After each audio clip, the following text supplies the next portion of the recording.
We are first introduced to the principle of gender in Genesis chapter 1, verse 27, where God created male and female. He created them.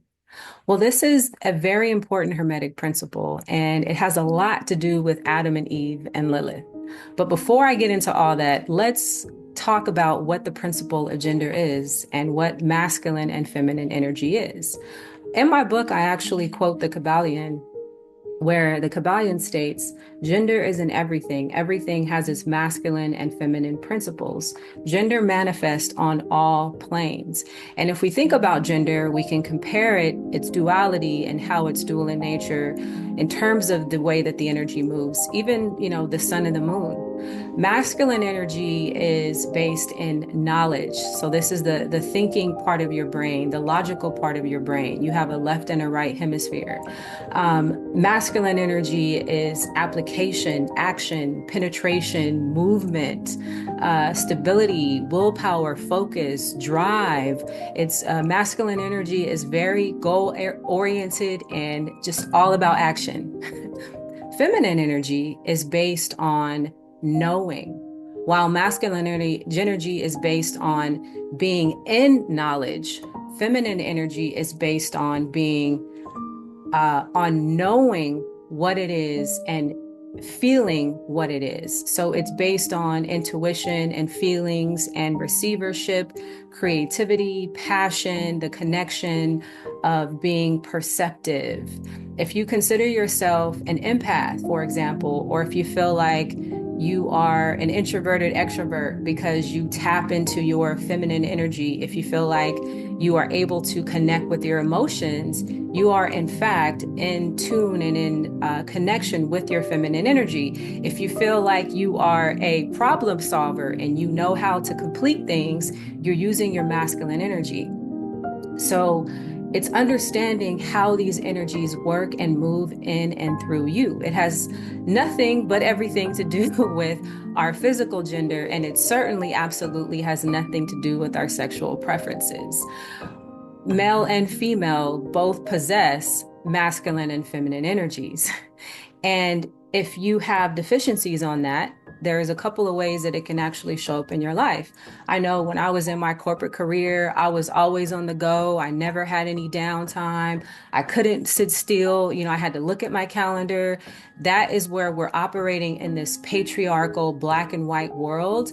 Like when you consider yourself a type A person, you might be tapping in too much into your masculine energy.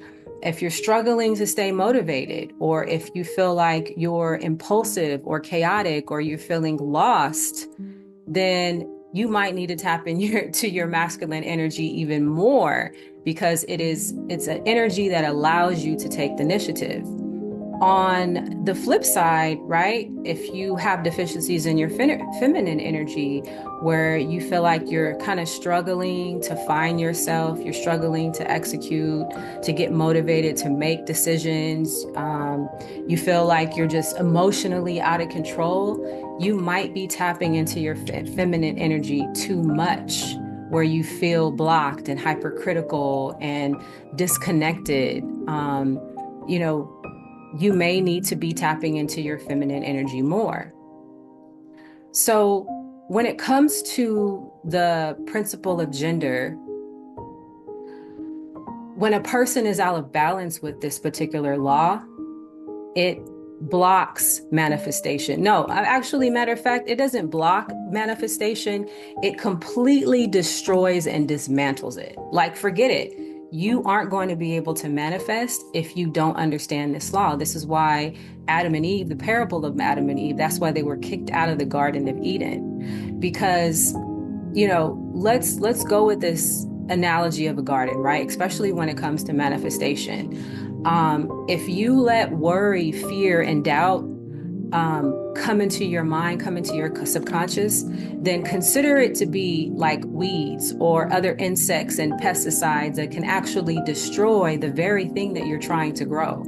So you literally have to be a gardener, gardening your inner with daily cultivation of watering, nurturing, and doing the physical work to keep the weeds out. So this requires a balance of both masculine and feminine energies, because when plants are in distress, whether they are being deprived of something or they're getting too much extreme of something, they will not grow. It does not create a cultivating environment.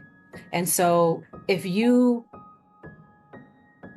need to understand that when it comes to this particular law, especially the law of gender, because I feel like all of the other laws, like we have some control into our ability as co-creators using our free will and our intellect to choose particular thoughts or to learn how to nurture and nourish other thoughts. But when it comes to the law of gender specifically, this law, it absolutely belongs to spirit. This law, like, I feel like it closes the complete circle of the infinity of circle of the infinite creation of the universal most high consciousness of what God is. Because when we, how can I put this? When we plant a seed or when we set out to do something, we don't intend, or actually, when we plant a seed and we intend to do something, right? There is a understanding and a trust that what is happening in the darkness of that soil is actually happening and that eventually the seed is going to grow. There's a level of trust that needs to happen.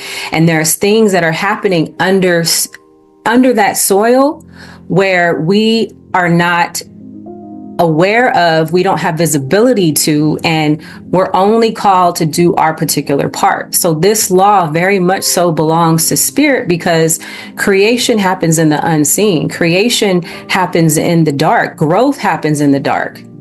And if we continuously worry, or if we continuously try to control certain parts that aren't meant for us, then it is like very much so digging up those seeds before they're fully allowed to grow. So being in harmony and balance with our genders allow us to manifest. It allows us to use what we do mentally with the rest of the laws, and to finally allow the gestation period to occur so that what it is that we're trying to manifest can happen in the physical. This law directly taps you into the creative realm of source. Like, it allows you to kind of sit back and let God do what is happening in that gestation period, right? Like, you shake it up, you throw the seeds, and God causes the growth and the unfoldment. You know what I'm saying? Shake and bake. Like, God, you're doing the shaking and God is doing the baking. Right? Your job is to, when you're in the shaking, you're watering, you're resting, you're trusting, you're relaxing, and you are creating an environment that is rich and luscious. That is definitely tapping into your feminine energy, right? That's nesting, getting ready for the harvest. And when it comes to these particular energies and Adam and Eve, we have to understand that both underdeveloped can be extremely destructive. Your underdeveloped feminine energy can be extremely destructive. This is where Lilith comes from. Your underdeveloped masculine energy can be extremely destructive. This is where we have this patriarchal, narcissistic society that we're living in.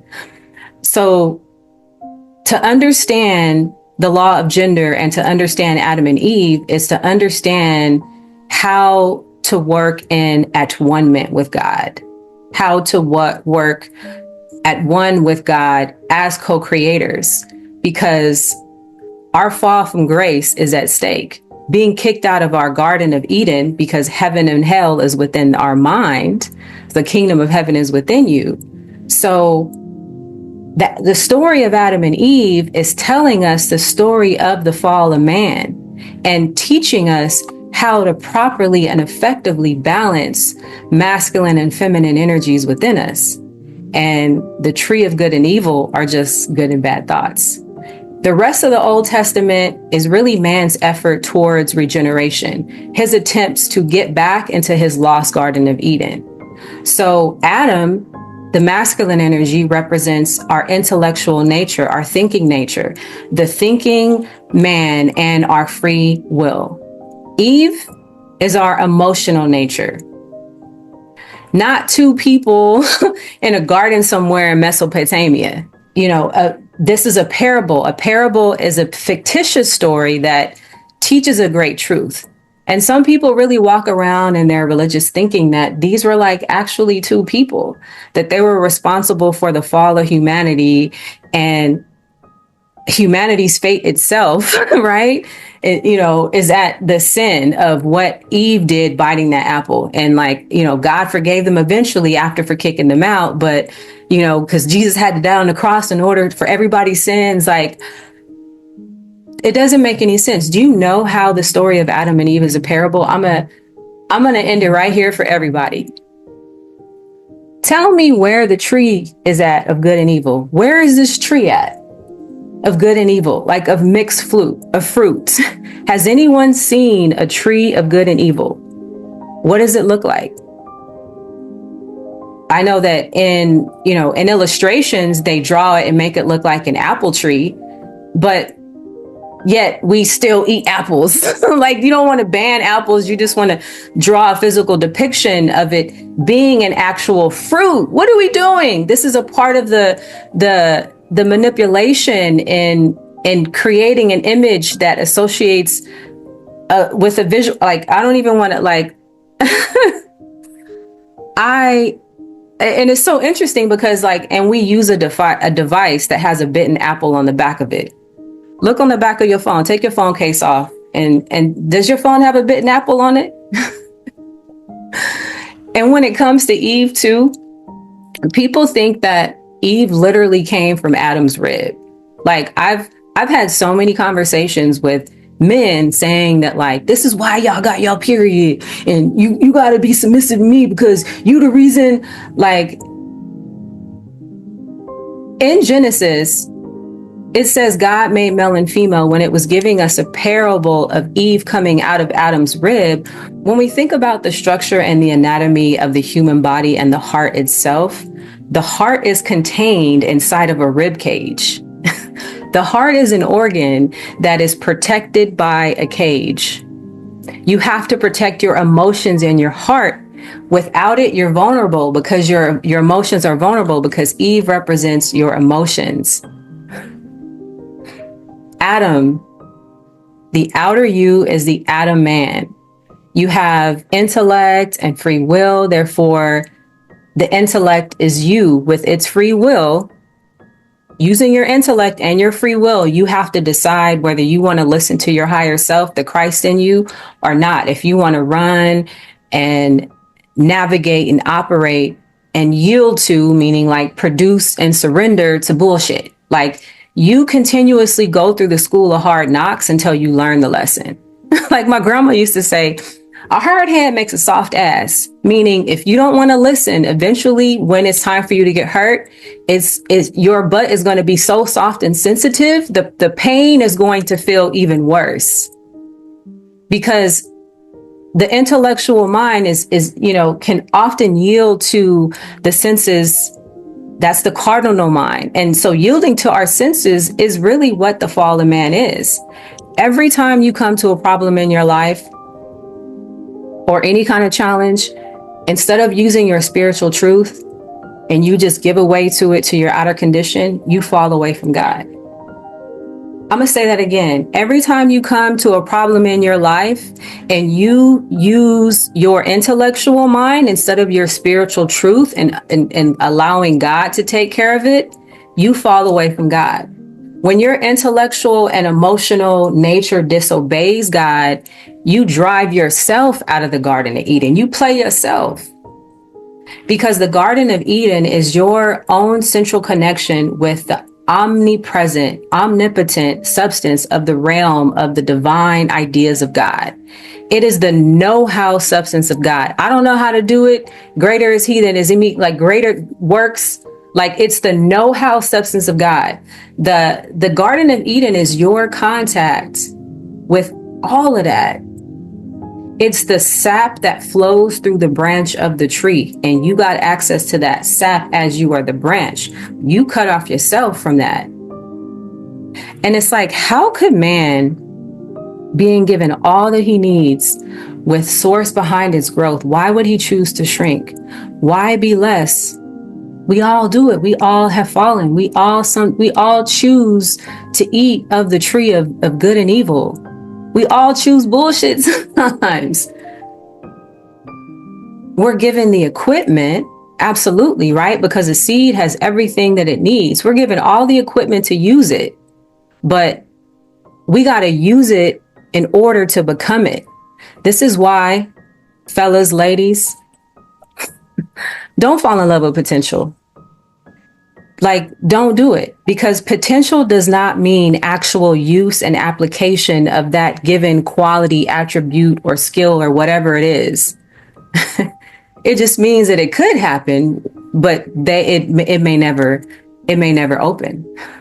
And the matter of it is because a lot of people really don't want to use God for real. Like, you don't want to have to ask God for something. You rather God use you. But either way, whether you use God or God uses you, if you're not doing it, you're missing a large portion of your being. Don't say, I prefer God to use me, but you've never experienced some type of usage. People be like, oh, I wish I didn't have free will, because life would be so much easier if God was just taking care of me. But when God is actually using you, are you allowing God's will to be done? Are you putting your own restrictions and limitations on it? Because when God makes you sit down, you feel like it's torture. You don't have enough gas to be able to go nowhere. You got the money to drive all the places. You can't do all the things. So God is trying to put you in a place and get you ready. But instead of like realizing what's happening, you complaining about it. You want to focus on all the things that you can't do. And God is like, well, wait a minute. You asked me to remove these things and these people out of your life. And now that I did it, you over there trying to get them out the trash? I mean, like, do we really know what it means to be used by God? Like, I'm not talking about the person that has a story from what happened when they were in college and it ain't nothing ever happened in your life ever since then. Like, you know, that person, like their only experiences are back from way back then. But it's like, okay, but yeah, how have you grown? How have you been? It's complacency. It's like, when you are being used by God, or when you're allowing God to use you, it is where it's a blindness, it's a trust fall with the universe, because you literally have nothing, no knowledge, no clue of what, like, you literally have to trust in that darkness, and it is not easy, right? Like Proverbs 3:6, lean not on your own understanding, in all your ways acknowledge him.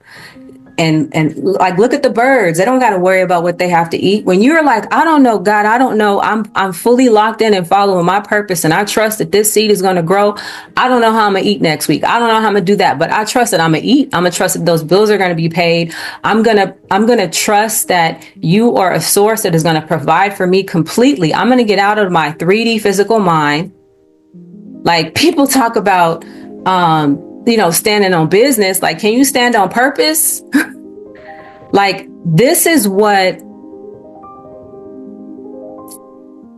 fully allowing this law to work and look like, as allowing God to do what God does in and through you, and letting that happen. But we begin in the way. We ask for God's help, and then it's like we don't fully want it. We got to control the way that it looks like. So how are you just being? And like, what does that look like to you? And it's not complacency, because it requires you to have complete trust and relaxation in the process, going with the flow and not against it, giving up all of your self-imposed expectations of what things are supposed to look like, and letting God show you the way. Like, oh, I have to go do this, this, and then I'm going to get this particular job. And if I don't get this particular job, this is the only way that I can make money to get to here. It's like there are a million different ways, right? It's a million different paths. And in our limited mind, we tend to get in the way of allowing God to work, because our only job is to be gardeners, to guard our inner and to make sure that we're cultivating the environment for the seed to grow. Because if we know and trust and believe that that's what it is, I know that I'm going to trust and believe that I'm planting this particular type of seed. I'm not going to feel and think otherwise, because if I do that, then I'm digging it up. Or if I have habits that don't match what it is. I say that I have a garden, but my habit is that I'm never out there and you never see me watering my garden. But I talk about having a garden all the time. That doesn't make any sense. But a lot of people do that in their life, and not just in the metaphor of a garden. What kind of habits do you have? What kind of habits are you developing? How are you moving from fear to freedom? How are you shifting past your past mindsets, habits, beliefs, and behaviors that you say that you want this particular life, but what does that life really look like? What kind of discipline are you practicing to get that? You want to lose weight, but are you working out? Are you eating healthy? You want to have a better life. Are you working your mind out? Are you feeding your mind with better thoughts? Are you spending 2 hours of focused, concentrated time on developing your, allowing God to give you the divine ideas, meditating, writing it out, being that vessel, creating?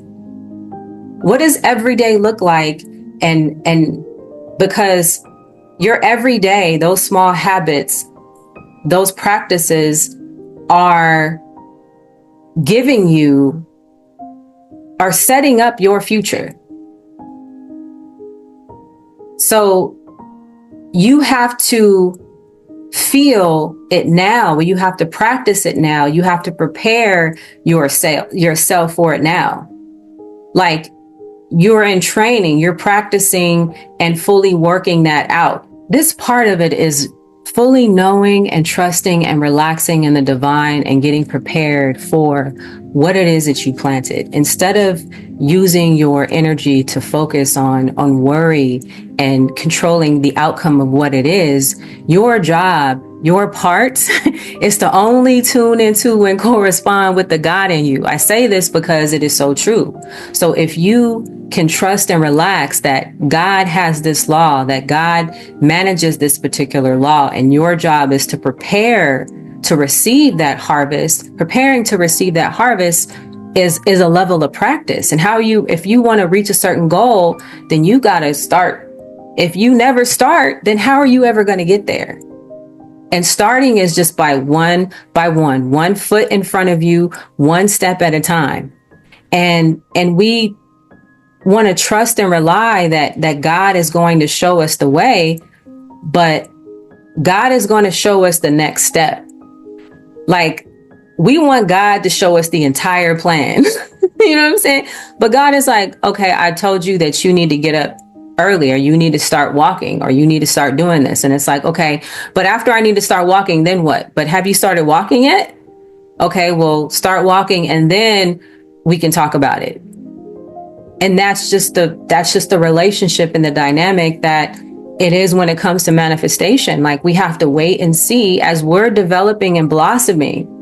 That is what is happening. But our part is to be open and to allow ourselves to be that vessel to grow. And growth takes effort in the unseen, those roots being developed, and then we're busting out of the shell. It requires growth. You know, I'm an avid biker, and I bike like 6 miles every day if I can, mostly about 4 times a week. Before, about a year and a half ago, about a year ago, I could barely ride my bike on gear 3. My bike has 7 gears. It's an all trail bike.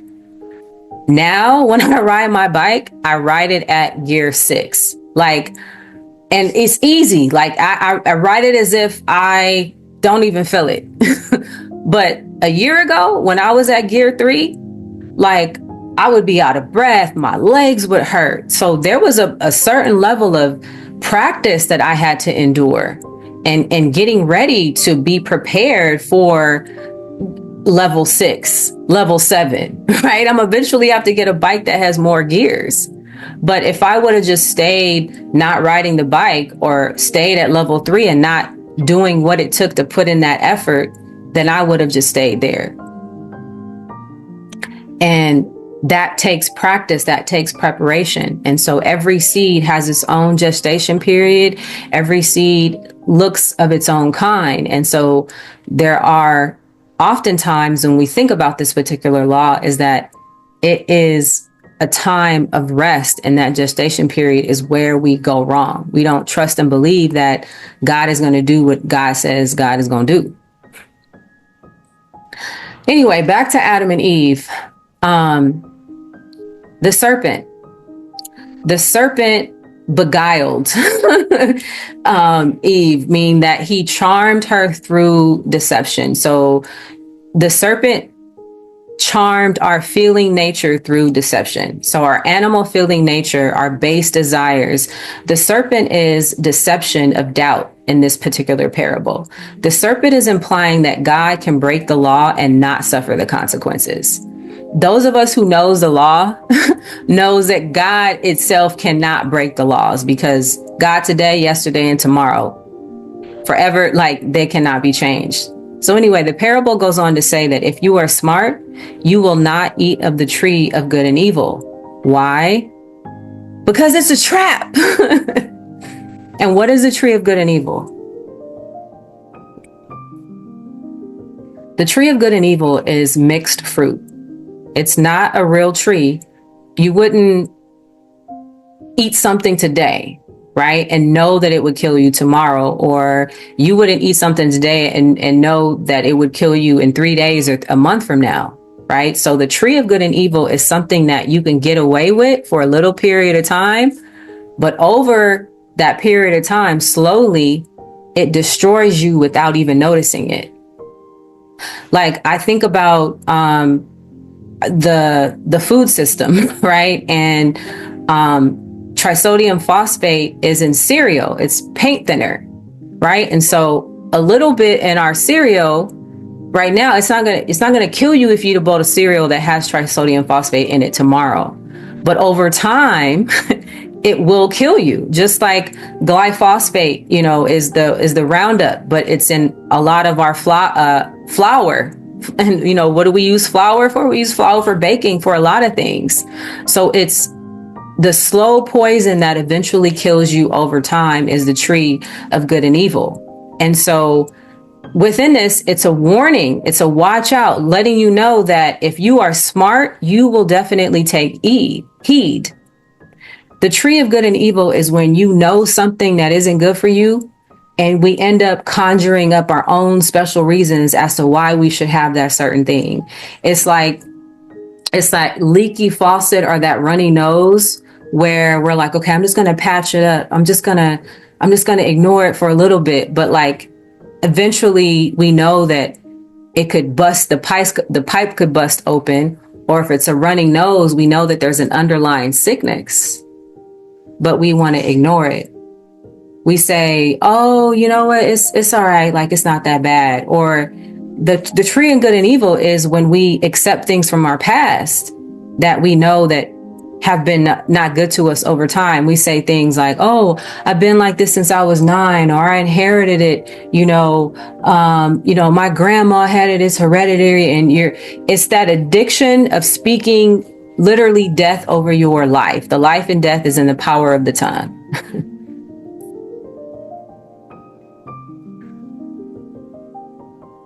When we continue to replay a negative memory, or when we continue to allow something that we know that is bad for us to go on over time,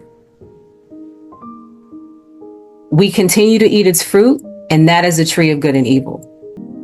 And continuously eating, continuously allowing ourselves to do the thing that we are doing or think that we know that isn't good for us, eventually weighs us over time. It weighs on us over time. It eventually weighs on us over time. We are allowing our emotions, Eve, to rule within its serpents, to function and level of sensation. We are allowing our emotions, Eve, to be deceived by our base desires and to allow our animal nature to rule us. And that serpent will sneak up on you, creep up on you, and yes, poison you slowly. So in this example of Eve eating from the tree of good and evil, meaning Eve, our emotions, continuously eats and gives it to the intellect of Adam. And if you do not continuously allow your emotions to eat and feed on things and give it to your intellect, then you won't be deceived and kicked out of heaven, of the Garden of Eden. If you do not react emotionally to your situation, you can eventually win. This is basically what it is telling you. There is power in pause and observation. And me being an emotional being, and I'm not really that, like, I wouldn't say that I'm that emotional. Like, I'm a whole Virgo sun, Capricorn moon. Like, I'm not that emotional, but I'm very passionate as my Aries rising is. And when I do feel emotions, because I'm a divine feminine being, and born in the physical, so I'm naturally subject and I have access to my emotions and the receptivity, of just being in this body. And so in balancing that, but when that raw emotion sometimes gets in, right, it can certainly hijack my cerebral cortex and all of my decision making, which is why I wrote the book, right? It's just why I'm doing what I'm doing, because I know it all too well. And I also know that balancing this is so important. And I've learned that there is so much power in the pause. Having mastery over the lower self and the primal instincts, the ego, the fears, and the base desires is definitely powerful, and it allows you to create and cultivate the types of things that you want. The outer man, Adam, must train himself to listen to his higher self, the Christ, the formation of creation in the manifest of emotion, where we think about the face upon the waters and the dark deep. So he must train himself to listen to the higher self and not be deceived by his emotions that are deceived. Both Adam and Eve, out of balance, can be toxic and dangerous. If we think about feminine energy, the damsel being able to manipulate the toxic masculine energy, control, dominating, and both, right? Men can also be playing damsel energy as well, right? Pretending like they need help and all this other stuff just to get women to come in and do for them, right? So it goes both ways. It's an energy that both physically, biologically born women and men can use. It's understanding this is the use and the harmony of the whole head and the heart alignment thing. That is Adam and Eve in harmony. Men that are out of touch with their emotions, they need to develop their feminine energy, where you can take emotional intelligence training and courses, like learn how to stop suppressing your emotions and your feelings. Some of my clients, that need to work in their feminine energy, there's exercises and things that you can do to practice on developing that.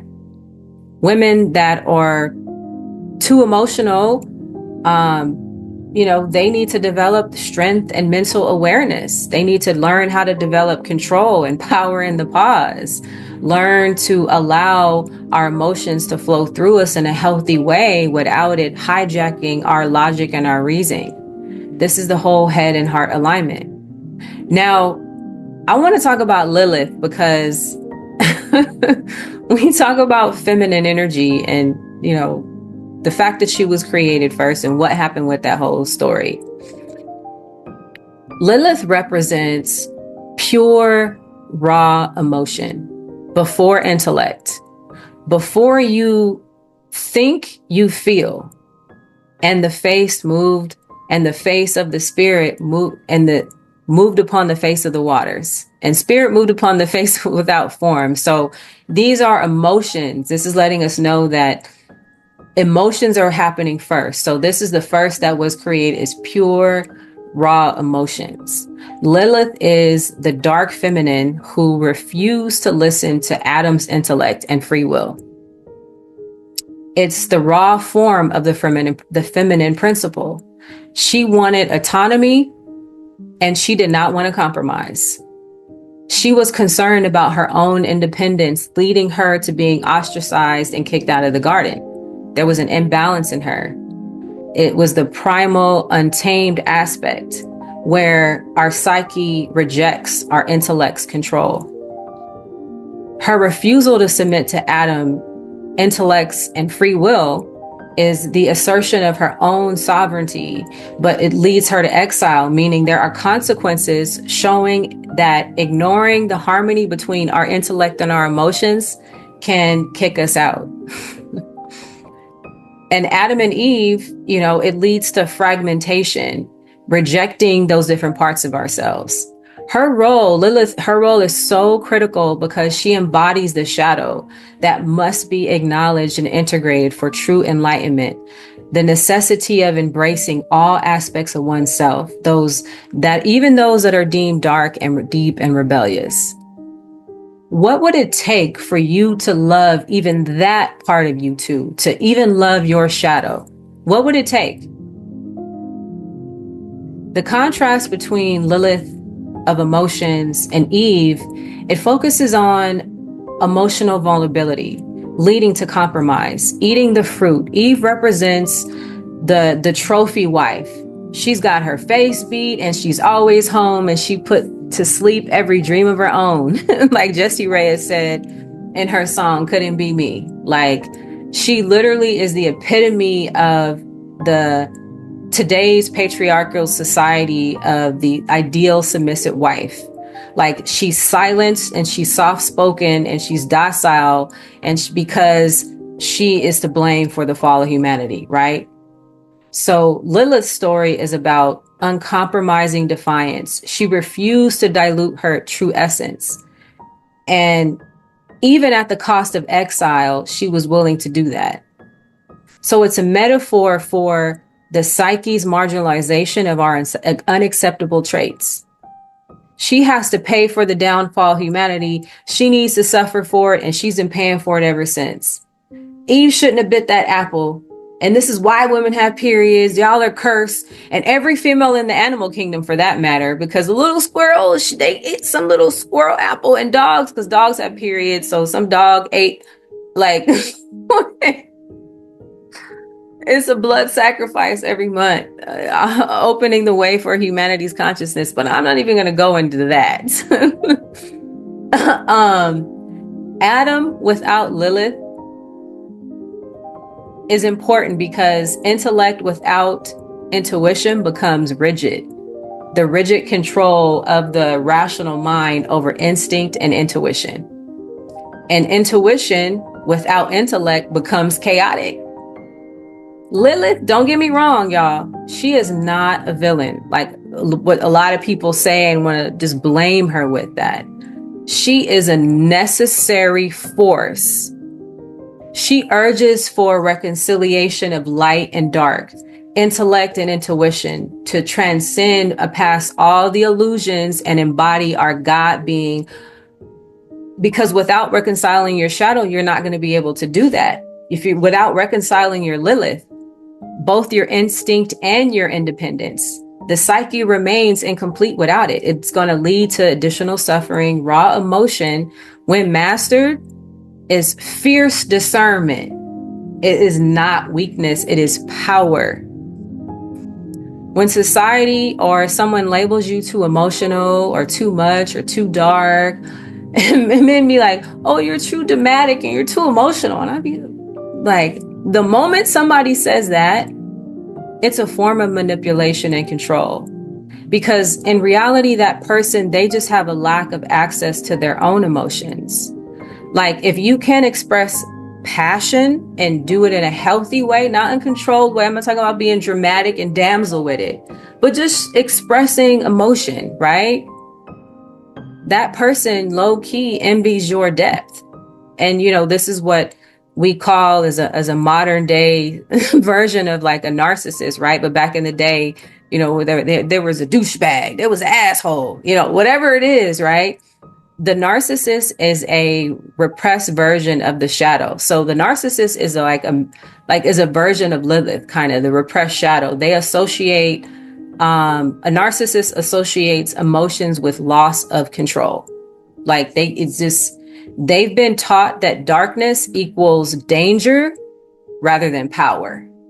Like, if I show weakness or darkness, so because their own darkness terrifies them, so they project it. They create this split psyche. Like, they're the acceptable versus unacceptable self. And then that repression leads to like an internal resentment. And that resentment becomes emotional numbness because they're living a half truth, cutting ourselves from the full spectrum of our own power, being emotionally sterile. You shooting blanks emotionally. You can't even produce real life. There's such a lack of a luster and passion. Like, the relationships lack soul because they reject the very passion that fuels intimacy. Like, if you've attracted a narcissist, know that you've got to be a passionate being, because you're basically been sustaining the whole thing the whole time. Like, they've just been helping you create the illusion.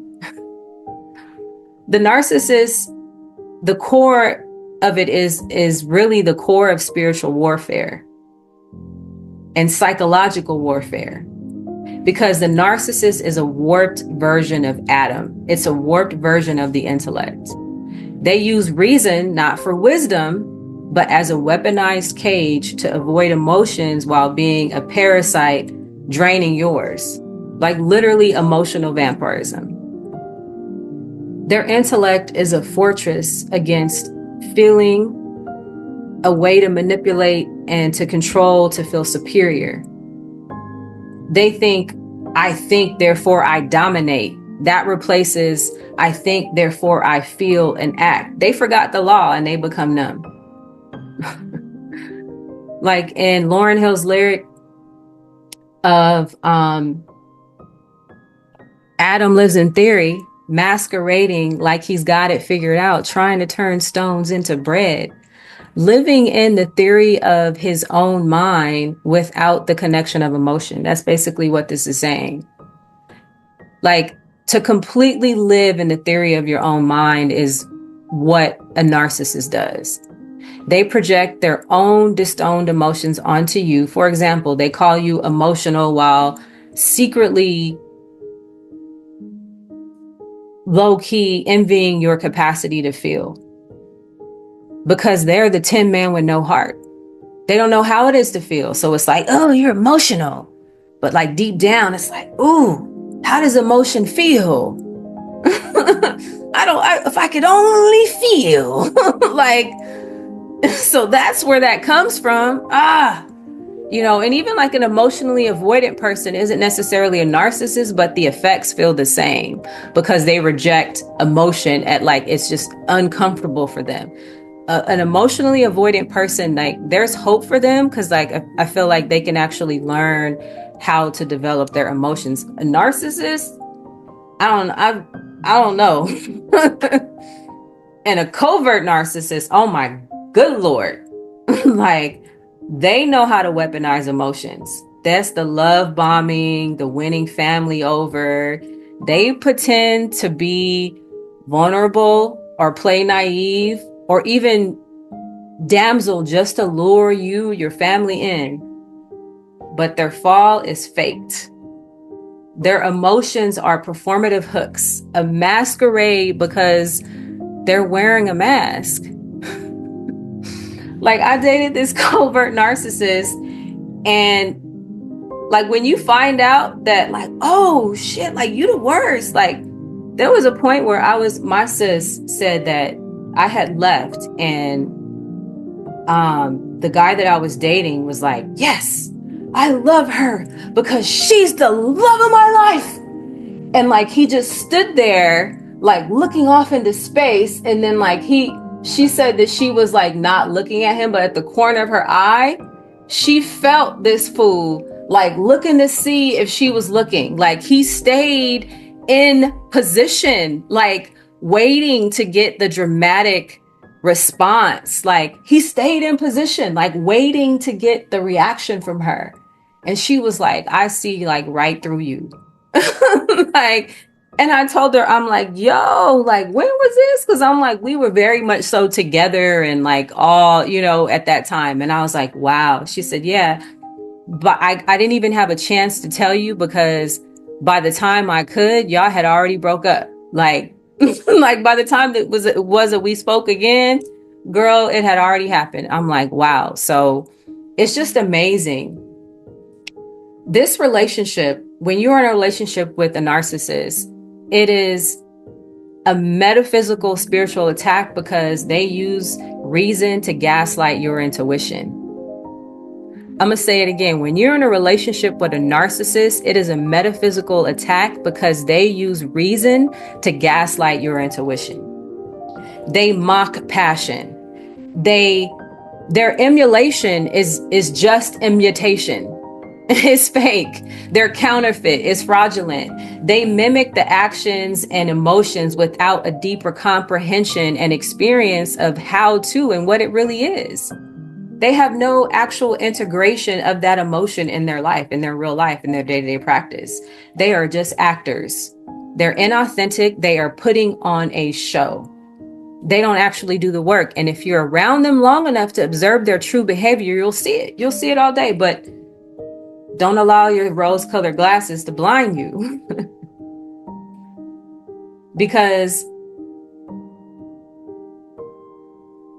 when your intellect has been gaslighted, right, you start questioning yourself. You cut off your intellect, you cut off your emotions, and it's a double-edged sword.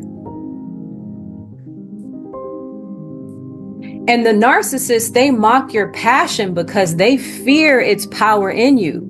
They gaslight your intuition because they fear the fact that it sees them for who they are. The worst thing you could do is hold them accountable and actually intuitively call them out on something. Like, that control was a confession. That deep down, they are absolutely empty. They know that they lack the strength to actually have the control of their emotions in the way that you do. So their goal is to leave your soul in a state of confusion, purgatory. And God is not the author of confusion. You know what I'm saying? Nothing but the devil. Like, having you thinking like, was it me? Do I need to work on something? Like, well, maybe, because, you're all introspective and stuff, right? So you over here leveling up. And that's the beauty of a narcissist. The narcissist is like a quantum leap to spiritual work. It's like, so, and, like my sister said, like, this is another thing that I didn't even think about. She said, hey, sis, if you had a narcissist, Danny was like, know that you a bad bitch. I was like, what? She was like, because narcissists, they go for the baddest bitch. Like, not as, it's a term of endearment. Like, I would never refer to myself as a female dog, but like, they go for the most attractive female because their ego would not let them pick something basic. Like, they need to be that guy to be shown. So like, if a narcissist ever dated you, know that there is a power, a strength within you that they envy, though, the depth of your emotions. That traumatic event that you went through and you're still standing and it's like, dang, they prayed on me because they prayed because they're like, wow, how is it that you've managed to go through all of these things and still be functioning and normal and loving and all this? Because I went through one little thing in my life and it ruined me completely to where I'm completely cut off. So my goal, because since I'm weak, if I make you weak, it's going to make me feel stronger. In their twisted, warped mind. And narcissists, they crave energy. They even if especially negative energy, especially drama, like they love it. The only way to get rid of a narcissist, the only way to get rid of a narcissist is like any other parasite or any disease, especially any narcissist, mentally, physically, emotionally, is to starve it. If your mind feels like you have narcissistic ideas, if you feel like you're eating from the tree of good and evil, how do you then don't eat the fruit, don't think the thought, don't engage, don't feed the energy. So just like with any parasite or anything, you starve it, you fast from it, you cut off all energetic cords, no contact, no communication, because they need it. They need to feed on attention, any kind of attention, drama, anger, emotion. You feeling like you're going to sit there and tell them about how you felt and what they like. They love getting you all worked up. You know what I'm saying? It's like somebody when they pinch you under the table, right? And then you're like, "Oh, why did you pinch me?" And then they're like, "What? What are you talking about?" Like, they love that shit. Narcissists don't like dark emotion. Narcissists don't like Lilith. Do you know why? Because Lilith demands authenticity. And that threatens the ego and the illusion of safety. A conscious and intellectual relationship doesn't exile Lilith. It integrates it. It integrates the dark. To Lilith, if you are operating in a Lilith, those raw emotions, they are power, but misuse and out of control emotions, untempered, it will burn. So stop apologizing for your depth. Master it. Find someone who craves your fire, who knows how to handle it, but won't ask you to put it out. You need a true alpha, not a beta pretending to be an alpha. Someone that knows how to stand in the kitchen. What is it? If you don't like the heat, then get out the kitchen. Somebody who likes the heat in the kitchen. To Adam, intellect is definitely a tool. Absolutely. But it is not a shield. Real strength is facing your own buried emotions. What is it in you that is afraid of that part of your passion? If you fear your partner's darkness, it is because you haven't fully faced your own. Because light is the only thing that can cast out darkness. And to Eve, being a passive and a good girl is also poison. It's suppression, and it's low-key going to boil over time. You're going to end up on snap, girl. Like, I feel like Eve is more dangerous than Lilith, because when you fall into like acceptability and you lose your identity, you lose all sense of self, and you end up making that whatever it is to be your God. And I've been there. I've been in relationships where I've been willing to give up myself and my dream just for the existence of a particular relationship, or the idea of being chosen, of being the one that is picked. By who? By what? I'm choosing myself. But when you're silenced, when your voice is silenced, when you feel like you need validation from outside forces, then it's easy to fall into that energy. And that is not a balance of your true nature and the true law. So understand that Lilith is not your enemy. She is your unveiled courage. And the divine union of all three is passion, Lilith, with wisdom, Adam, and compassion, Eve. That is unbreakable love, the bridegroom marriage, the harmonization of fundamental principles within the self and a relationship of yourself. Because unbreakable love cannot be sterile or purely intellectual. It requires spark, fiery passion, the authentic expression of desire and connection to the visceral, energetic roots of being. Like, without passion, the union may just lack vitality and the driving force of growth and intimacy. The wisdom of Adam is so necessary. The principle of the divine masculine energy with the intellect and structure and logic and seeking knowledge and understanding. He represents the rational mind, the ability to discern, and the conscious awareness for the necessary navigating of complexities of existence. It is necessary for us to have the wisdom of our Adam mind in our physical bodies and as co-creators of the Creator. And the divine masculine is so important in this divine union. The wisdom of Adam, the principle of masculine energy, the intellect, the structure, and the logic, where it seeks to have knowledge and understanding in order to move things forward. Adam represents the rational mind and the ability to discern and the conscious awareness that is necessary to navigate complex necessities of our existence. Adam's wisdom provides the framework for clarity for the passion of Lilith.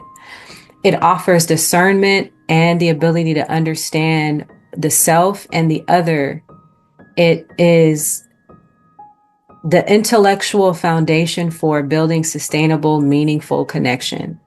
Without wisdom, passion can become chaotic and undirected. Eve, she embodies the heart's intelligence, being in the rib cage, the capacity for understanding and sharing your feelings, and the desire for connection and harmony, because compassion is the bridge that fosters understanding and forgiveness. In the union, Eve's compassion acts as the binding force that softens the edges for both passion and wisdom. It allows for vulnerability, empathy, and the ability to navigate challenges with kindness and understanding. Without compassion, the union may lack emotional depth and the resilience that it takes to face difficulties. If you never heard of the concept of the bridegroom, this is also the heart and the mind connection, letting us know that true love is not solely based on emotional sentiment, meaning our heart, or the intellectual agreement, our mind, but profoundly on the synergy and the connection between the two. Passion ignites the heart and it fuels the mind's desire for connection. Wisdom guides the heart's impulses and provides a framework for understanding of our emotional needs. Compassion bridges the gap between the heart and the mind. It fosters empathy and mutual understanding. True autonomy and manifestation comes with embracing both light and dark, understanding that rebellion has its consequences, but also suppression of the dark feminine leads to imbalance as well. When one principle, masculine or feminine, dominates, the other is rejected. It leads to discord and throws everything off balance within ourselves and within our world. There are 4 hermetic principles that are dual in nature. This is God letting us know that we cannot get of duality or the shadow. It's necessary that we integrate, meaning that we unify our shadow within wholeness. Those 4 hermetic principles, by the way, are cause and effect, polarity, correspondence, and gender. So there is a balancing of the two within the duality is what these principles are calling us to do. So even if it challenges existing order, right? And intellect and structure and free will, as Lilith did. So even if it means that we've got to challenge and wrestle with the angel, with the divine idea, it requires us to have integration, because these are the 4 pillars that sustain your earth, the cornerstone of your existence. Within the 4 corners are also the directions of the earth: north, east, south, and west. Beyond the dance of the light, of the shadow, masculine and feminine energy within the law of gender has an even deeper truth. Because embracing your full spectrum of emotions isn't just about autonomy. It is the very soil from which authentic power blooms. Understanding that that is the face upon the waters are emotions. It's the courage to integrate the so-called dark, untamed spirit of Lilith that fuels an ancient wisdom that societies knew and lived thousands and thousands of years. This inner unification isn't about challenging things for the sake of challenging them, but it's about claiming the wholeness and authentic, unique, individualized manifestation of God that you are. It does not allow for anything else other than for us to show up for our authentic selves. And oftentimes we lose the crown chasing the crowd. Don't lose your crown trying to chase the crowd.